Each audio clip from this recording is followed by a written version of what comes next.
Bien le bonjour, j'espère que vous allez bien. Je vous retrouve pour une nouvelle vidéo pour vous faire une espèce de tag, ou en tout cas un concept que j'ai vu passer sur plusieurs chaînes depuis quelques mois maintenant. Ça a été lancé sur la chaîne de l'Olifant, si je ne dis pas de bêtises, et je crois que Pepper Palace l'a repris, et je trouvais l'idée plutôt très cool. C'est des vidéos que j'ai beaucoup aimé regarder parce que elles sont hyper intéressantes, je trouve, donc je me suis dit que j'allais me prêter à l'exercice, et vous l'avez vu dans le titre, il y a assez peu de suspense, mais c'est en gros vous raconter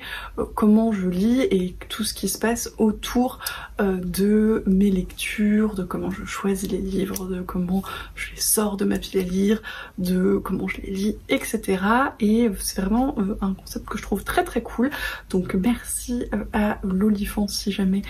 tu passes par là de l'avoir créé, parce que je trouve ça hyper intéressant et ça permet de voir que effectivement il y a autant de styles de lecture que de lecteurs, mais de voir un petit peu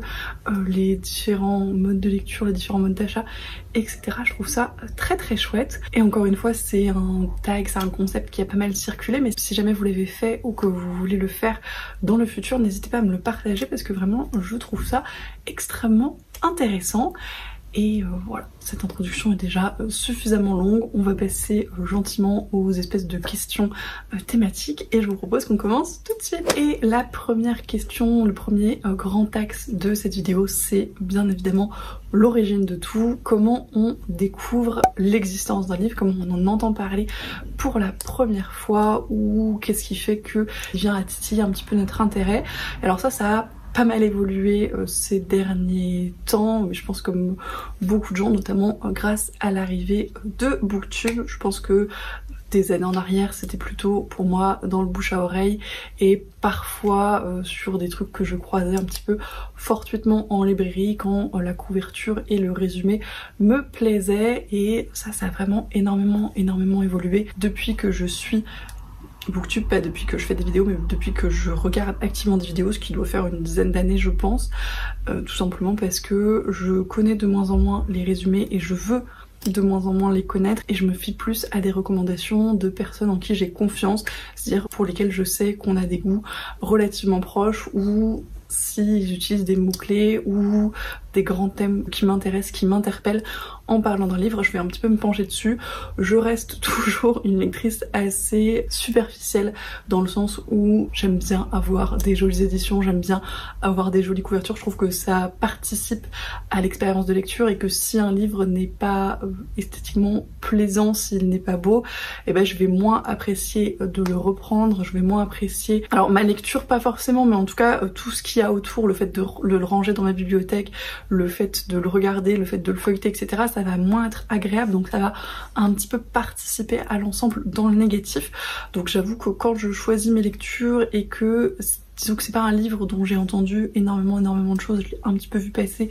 mais sans plus, et ben si la couverture ne me parle pas, si l'objet livre n'est pas plaisant, je vais peut-être pas me tourner vers lui en priorité. Donc voilà, on va dire que c'est Booktube en grande majorité,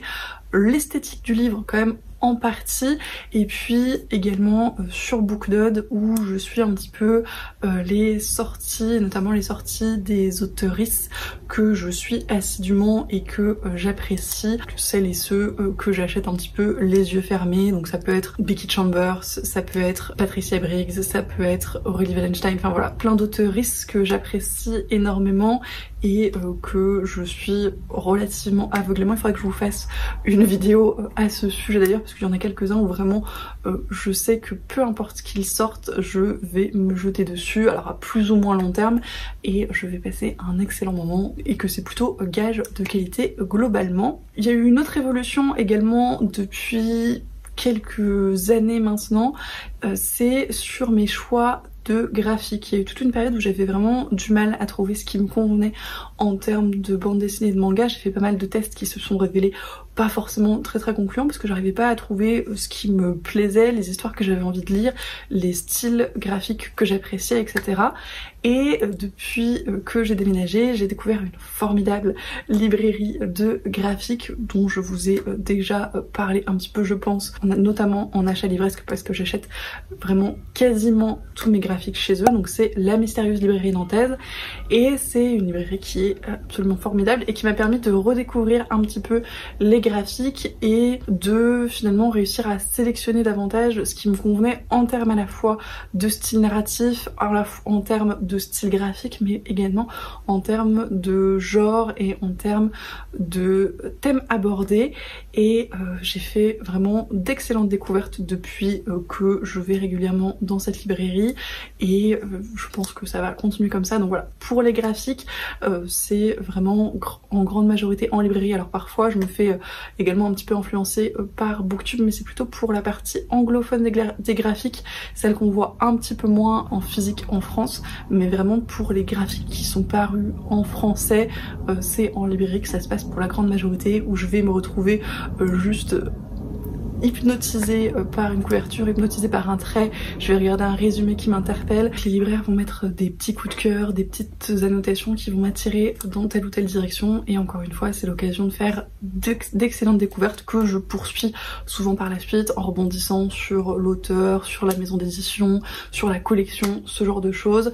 Comme pour les romans, je suis vraiment très friande des beaux graphiques avec des belles couvertures, avec des dorures, avec du papier de qualité, avec voilà, du bon hardback, des petits... Enfin, tout ce qui va autour du livre et qui en rajoute un petit peu dans son esthétique et dans sa valeur intrinsèque. Donc voilà, c'est assez similaire finalement au roman en ce sens-là, mais souvent en plus il y a la couleur, le dessin qui aide également. J'ai encore une fois beaucoup de mal à me lancer dans un graphique si je n'apprécie pas le trait, si je n'apprécie pas le dessin. Ça m'est arrivé parfois quand l'histoire vraiment m'intéressait énormément, me tentait beaucoup, mais dans ces cas-là c'est pas des graphiques que je vais forcément avoir à cœur de garder dans mes bibliothèques. Ça va plutôt être des choses que j'emprunte, soit à des amis, soit en médiathèque, ce genre de choses, mais c'est pas des choses que j'ai envie particulièrement d'acheter. Et je crois qu'on a fait le tour de la découverte du livre, de ce qui fait qu'il m'intéresse, de ce qui fait qu'il m'interpelle, et on va passer à la suite logique du coup de ce repérage de livres, du moment où vraiment il me tape dans l'œil et où je me dis il me le faut, il faut que je le ramène chez moi, il faut que je le lise. L'acquisition de livres, c'est pareil, ça a beaucoup évolué ces dernières années. Avant, j'achetais énormément sur internet. Je faisais en général des commandes mensuelles, alors d'occasion ou non, mais globalement c'était un petit peu mon mode de consommation parce que j'avais pas forcément à proximité de chez moi des librairies qui me convenaient. Il y avait une Fnac qui était somme toute pas trop mal, mais dans laquelle j'avais du mal à vraiment trouver tout ce qui me plaisait, parce que j'avais un petit peu de mal avec la façon dont c'était organisé, parce que il y avait pas forcément les genres qui m'intéressaient non plus. Donc j'y allais de temps en temps, ça m'arrivait d'acheter là-bas, mais globalement j'étais plutôt friande des achats sur internet et des commandes assez importantes où je refaisais un petit peu mon stock mensuellement, et donc encore une fois soit d'occasion soit en neuf. Alors pour le coup souvent sur Amazon malheureusement, mais c'était l'époque où c'était vachement plus pratique, on va pas se mentir. Et ça a changé encore une fois depuis que j'ai déménagé et que j'ai le grand plaisir et la grande chance d'avoir des librairies hyper bien fournies et en plus dans des styles qui me plaisent totalement, donc à proximité. Je pense typiquement à la librairie Durance et à la librairie La Talente, qui sont un petit peu mes deux spots d'achat de romans d'une manière générale. Alors il y a un petit peu de graphique également et il m'arrive de craquer pour un graphique chez eux, mais comme je vous le disais, sinon c'est plutôt à la mystérieuse librairie nantaise. Et c'est vraiment des librairies qui... La Talente plus pour la partie imaginaire et donc SFFF, Durance pour... tout le reste et un petit peu l'imaginaire également, mais il y a aussi un petit peu de VO, il y a aussi un petit peu de contemporain, de romance, etc. Et c'est vraiment des librairies où je trouve systématiquement mon bonheur, où à chaque fois il y a des livres qui me tapent dans l'œil, où à chaque fois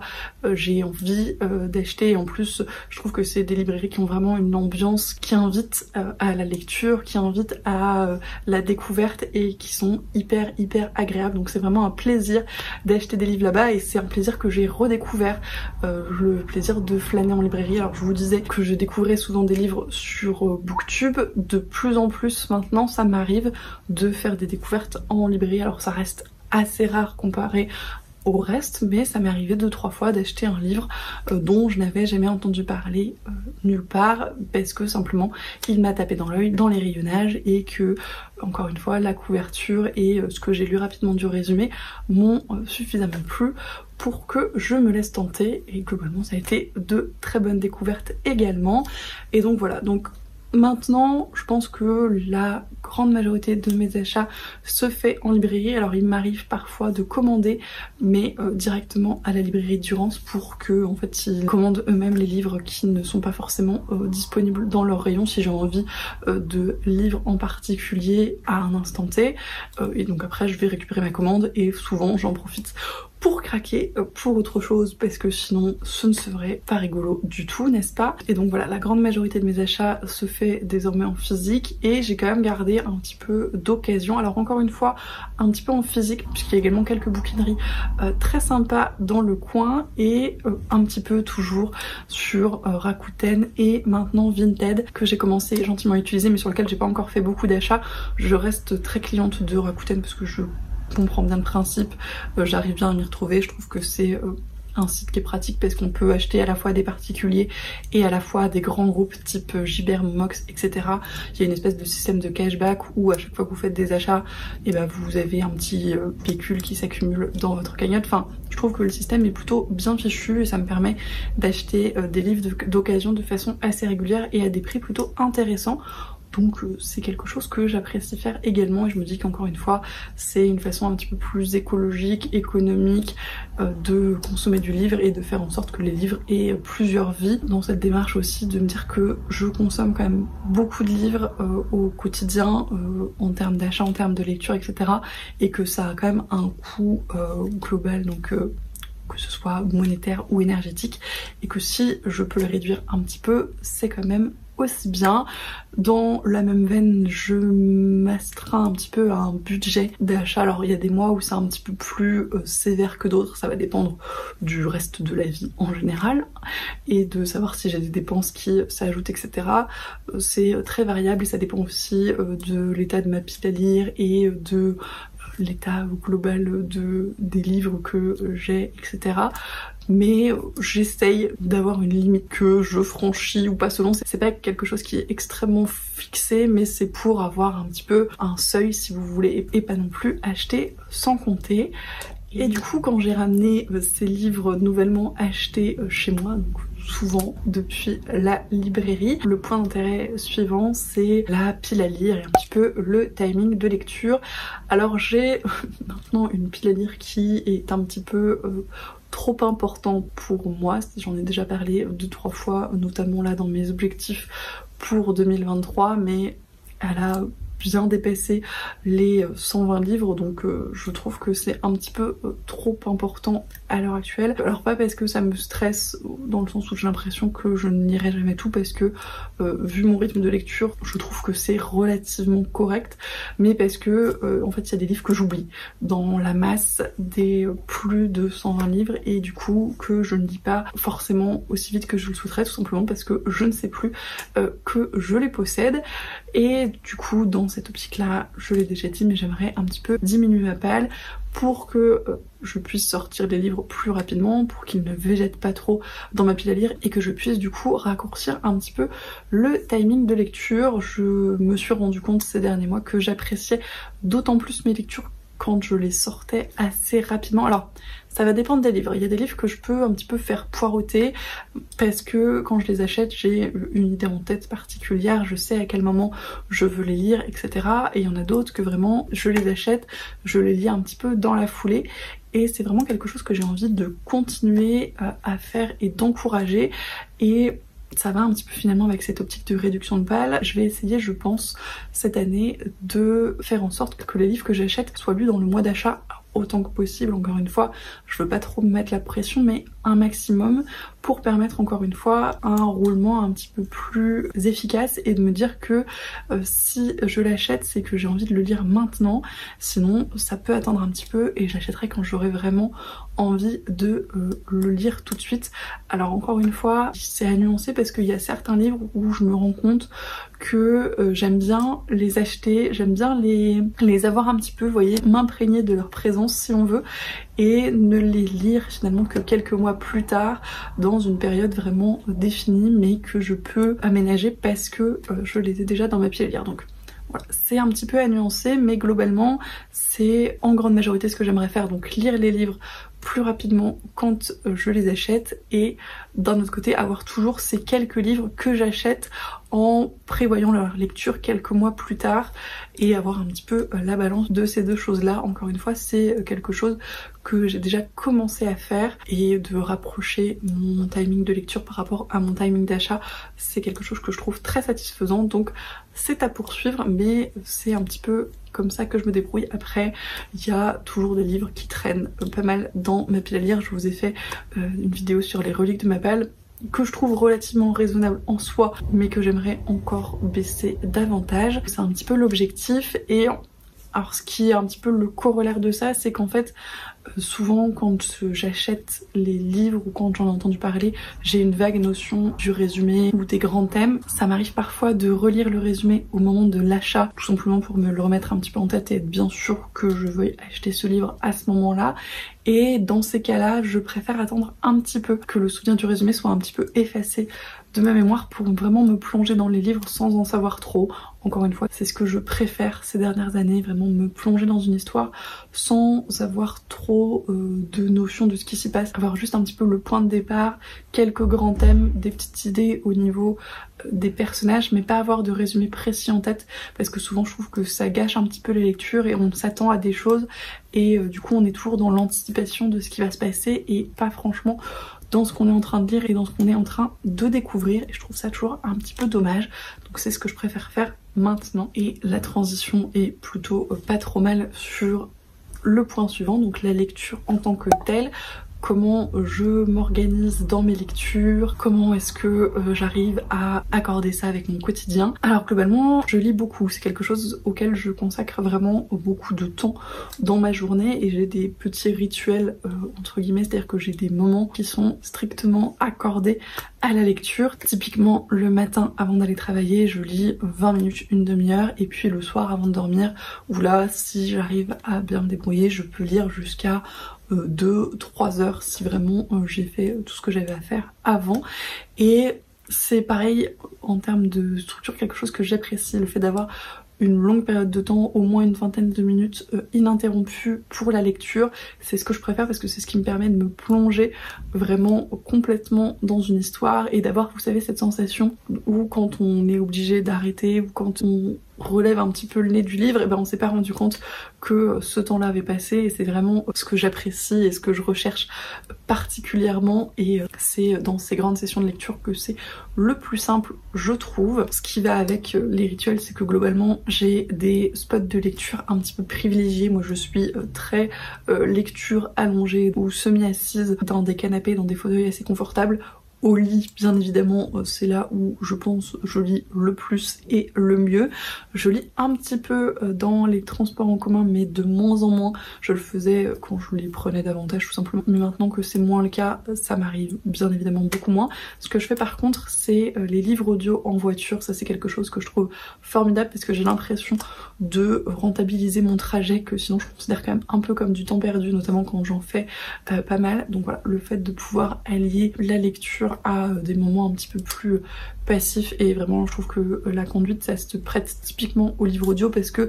surtout dans des trajets que je connais bien, c'est pas des moments où j'ai particulièrement besoin de réfléchir, donc je peux me concentrer davantage sur l'écoute, et c'est des moments plutôt très agréables. Globalement je lis tout le temps dès que je peux, c'est vraiment une part très importante de ma vie, c'est une façon pour moi de me détendre, de me reposer le cerveau, de penser à autre chose, d'évacuer pas mal de stress, d'anxiété, tout ce que vous voulez. C'est vraiment ce qui me détend le mieux, donc c'est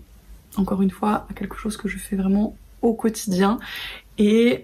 donc je lis tout le temps et j'enchaîne des lectures très très rapidement parce que encore une fois j'ai toujours un livre en cours et souvent j'en lis plusieurs en même temps. Je peux vous montrer la pile de mes lectures en cours à l'heure actuelle qui est ma foi assez impressionnante. Alors c'est pas forcément les choix les plus avisés, alors ils sont tous très très bien pour l'instant, je passe des excellents moments. Je vais les reposer parce que ça pèse un âne mort.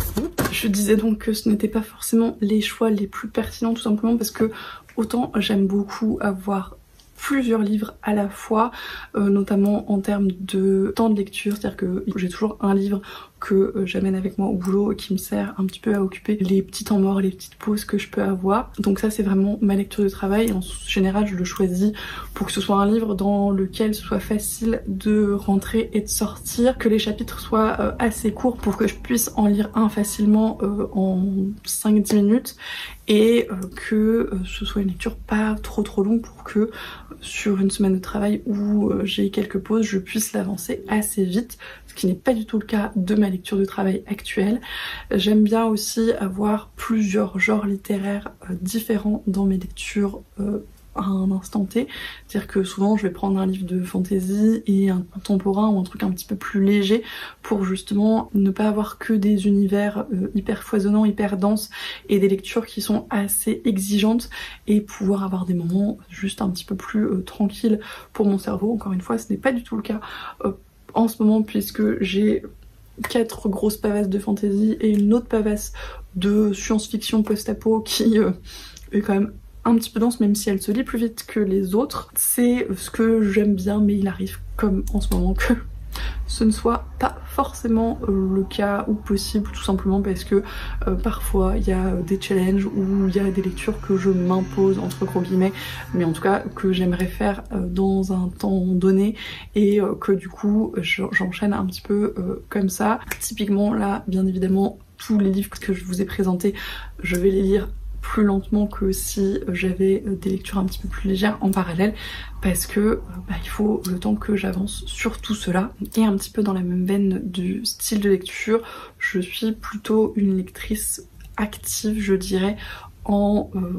fantasy, science-fiction, alors davantage en fantasy qu'en science-fiction parce que c'est un genre que je connais et que je côtoie depuis plus longtemps, donc je connais un petit peu les grands schémas narratifs, je connais un petit peu les grands types d'univers, de créatures, de fonctionnement, etc. Donc souvent je les cherche un petit peu dans mes lectures et je vais être un petit peu plus critique peut-être sur certains modes d'écriture, alors que en science-fiction, comme c'est un genre que je découvre un petit peu plus, je vais être active dans certains sens où je vais chercher les choses que je connais déjà, mais je vais être beaucoup plus dans la découverte et dans une forme d'émerveillement parce que ça va être beaucoup plus nouveau pour moi. Par contre pour tout ce qui est contemporain, romance, alors ça dépend un petit peu de ce que je lis et de si jamais il y a des choses qui m'irrissent un petit peu le poil ou que je trouve un petit peu limite, mais sinon je suis en grande majorité une lectrice assez passive dans ce genre-là, tout simplement parce que c'est le genre, donc le contemporain, la romance, que j'utilise vraiment pour me reposer le cerveau. En gros c'est le genre de lecture que je prends quand j'ai vraiment envie d'un moment de détente où je ne vais penser à rien que à la relation mignonne qui est en train de se tisser devant moi ou que au contexte et aux personnages qui sont très très mignons, etc. Donc c'est vraiment tout ce que je recherche dans ce genre littéraire. Alors des fois, encore une fois, je suis agréablement surprise parce qu'il y a d'autres choses autour qui vont m'intéresser, mais globalement c'est un petit peu mes critères de base si vous voulez. Et après en termes de rythme de lecture, alors c'est assez variable, je lis assez vite mais parce que encore une fois je lis beaucoup et j'y consacre beaucoup de temps, mais on va dire en gros que je dois lire en moyenne 3 livres par semaine, quelque chose comme ça. Encore une fois ça dépend des périodes.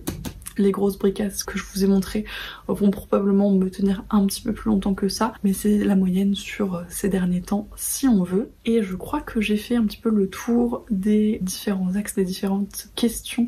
de ce tag. J'espère que ça vous a plu. Moi j'ai trouvé ça vraiment intéressant à faire et à réfléchir parce que encore une fois je trouve ça toujours très cool de voir comment les gens lisent, comment ils prennent connaissance des livres, qu'est-ce qu'ils recherchent, etc. N'hésitez pas à répondre aux questions en commentaire ou à me dire encore une fois, comme je le disais en début de vidéo, si vous avez fait ou si vous comptez faire cette vidéo également. Encore une fois, je trouve ça très très intéressant et j'irai voir ça avec grand plaisir. Je vous remercie comme d'habitude pour tous vos commentaires, tous vos messages. C'est toujours un plaisir d'échanger avec vous et je vous souhaite comme d'habitude d'excellentes lectures et je vous dis à la prochaine.